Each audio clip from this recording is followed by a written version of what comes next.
Acheron looks at you with a hint of amusement. Only if you can get me the sweetest, most succulent peaches in the galaxy. Asta blushes. Valentine quickly regains composure. Well, it does seem like an excellent way of gathering more data on human romance. Fine, you are hereby my Valentine. Aglaea was slightly surprised, taken off guard from your question. However, she chuckled a bit. She couldn't lie, she was actually quite amused that you just waltzed up to a total stranger and asked her to be your Valentine. And how do you know I'm not already someone else's Valentine? She responded in a flirty, playful tone. Black Swan. As if you needed to ask, my darling. Bronya. I'm sorry, but I already have a Valentine. She's a strong and fierce woman who can fight a whole army by herself. There's no one in ILYYYY who hasn't heard of her. Feixiao was caught off guard by the sudden question. She chuckled and rolled her eyes, a smile tugging on her lips. Seriously? You're asking me that now? She shook her head, but her eyes were soft. Sure, I'll be your Valentine. Firefly. I'd be happy to. She holds her face with her shaking yet warm hands, clearly flustered at your question. Xuan. Her expression turned cold, as if calculating something. Depends, what can you offer for my Valentines? Guinaifen. Oh, sure thing, my man. But how about I get some more people in on this? Hey, you in the back. Yes, you with the purple hair. Come on over here, you're going to be my Valentine too. Hanya. She remains silent for a bit, as if contemplating the answer. No. Herta. Humph, don't push it. I'll only go out with the smartest. You don't even make the cut from the line of people trying to ask me out. Fugue.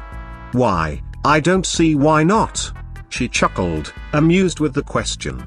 She did wonder where the question came from. What do you have planned, my dearest?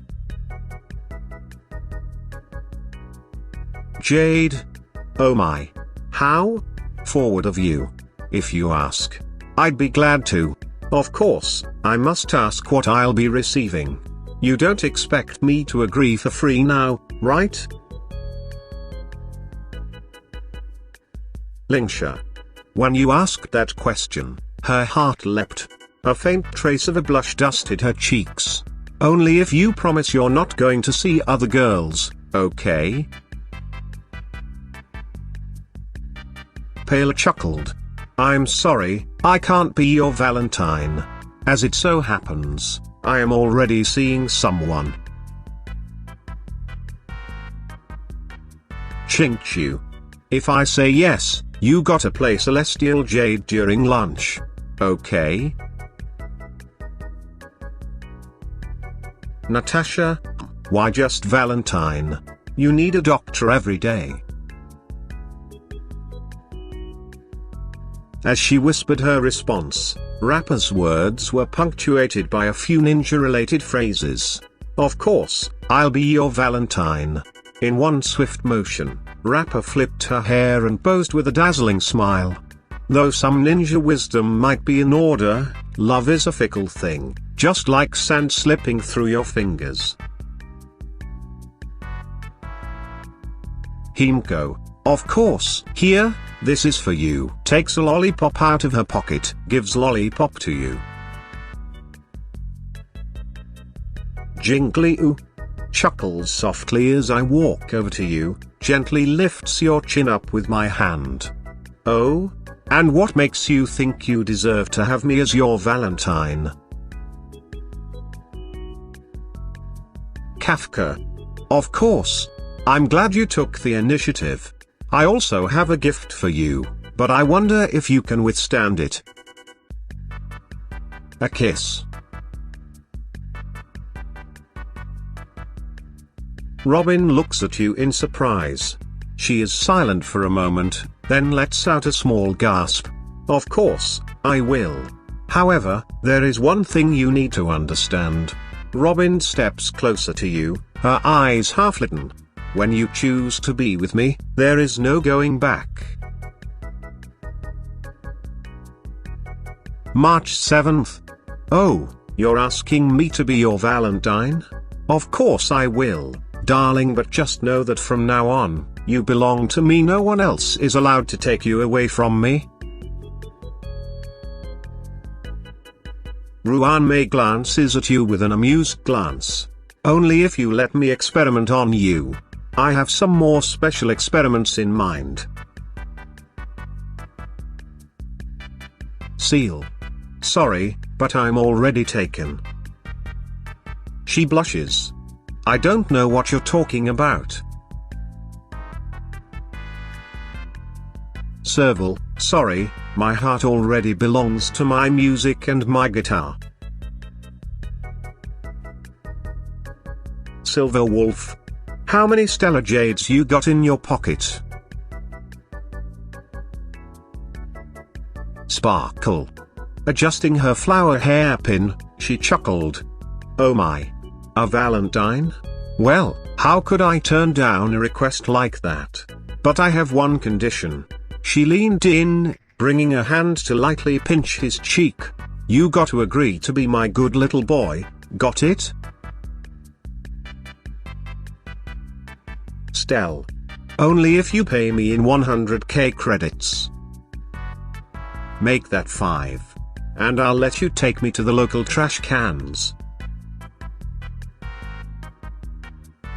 Sushang. I'd say. I'd gladly be your Valentine. But my mother and master have always warned me about not trusting strangers. Tingyun. Hee. As expected of the benefactor, your words are as sweet as honey. Of course, if you don't mind me being a little mischievous. Topaz. Me? You sure you're not mistaken? She asked with a puzzled look. Out of all people in the entire cosmos, why me? You sure you're not on drugs? Xueyi. Oh my, that came out of nowhere. You're the first one to ask me that. I can't promise I'll be the best company, but if you're fine with that, then sure, I'll be your Valentine. Yukong. This is a business meeting, not a date. Please stay focused, and stop being weird. Madam Herta. The words escaped your mouth so fast, Herta almost thought she misheard you. She certainly heard that correctly though. Excuse me?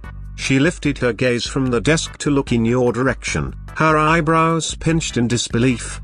To think you would suggest such a thing, in broad daylight. It's almost as embarrassing as the time scroller asked about her current skincare routine. You want me to be your Valentine?